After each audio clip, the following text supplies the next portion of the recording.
Una imagen que nos vamos a dedicar, aquí tendríamos por un lado una escultura que se mandó a hacer, que no era lo más común presentarlo a Augusto ligado a sus dotes de militar, a la guerra, ¿no?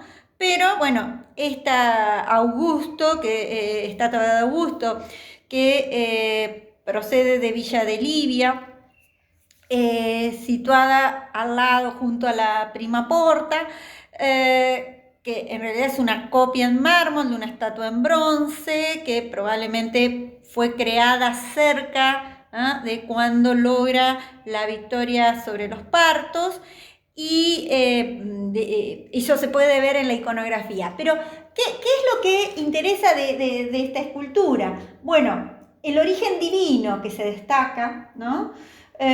Por el otro lado, bueno, la lanza que porta Augusto, no tiene zapatos, ¿no? Es decir, solo los dioses, ¿no? Pueden ingresar sin calzado. Recuerden la imagen que encontrábamos cuando hablábamos de las esculturas en la zona del Partenón, ¿no? Cuando se están sacando las sandalias. La figura de Eros, allí chiquitito, que está sobre el delfín, que es esta vinculación o esta reminiscencia con Venus, ¿no? Esta idea de que son descendientes de Venus. Y por el otro lado, en toda la casaca, todo ese chaleco, toda esa casaca que viste, aparecen distintos relatos en 3 registros, ¿no? En donde aparece justamente el rey de los partos haciendo entrega del águila de la legión. Por el otro lado, y ya para avanzar un poco más, el busto de otro emperador que retoma este modo de representar, que es el emperador Trajano, uno de los emperadores más admirados. No era un emperador nacido en Roma, y lleva a cabo, y con esto dejo abierta para que nos metamos ya en todo el programa constructivo que empieza a desarrollarse del famoso foro, los foros imperiales y las obras en el foro romano. En este caso tenemos una columna que para la construcción es interesante, ¿no? Es una columna que tiene 38 metros de altura, que tuvo que traerse mármol, tuvo que traerse ladrillos para armar todo diríamos, los andamios y todo el sistema constructivo para poder sostener esta columna. Sobre la columna se ubicaba una escultura de Trajano,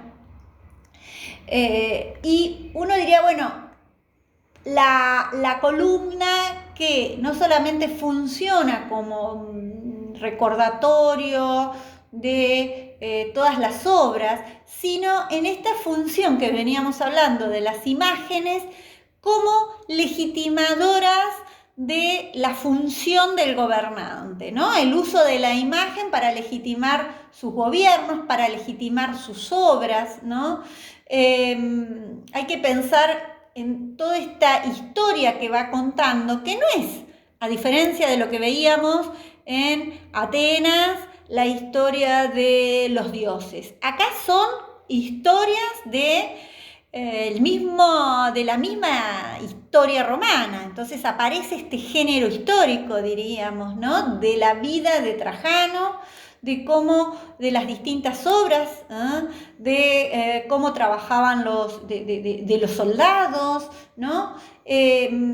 Aparece esta búsqueda de contar de una columna historiada, que es como si fuera un gran friso, y que uno diría, bueno, ¿para quién fue realizada, no?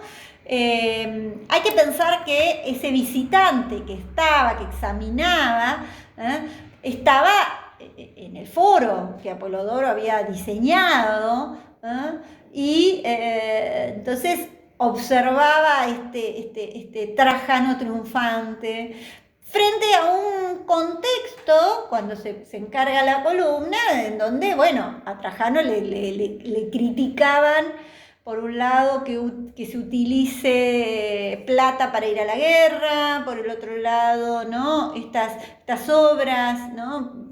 La guerra ya no era vista como una fuente de riqueza, sino como un derroche de recursos y de recursos valiosos. Hay un investigador que se llama Davis que indica que la mayoría de las escenas no son escenas de batallas, sino que habla de temas constructivos, temas de construcciones o de si aparecen las tropas, más bien saludos de las tropas, de sacrificios, de viajes. Es decir, un poco tratando de persuadir al espectador de la importancia de la política que estaba desarrollando Trajano.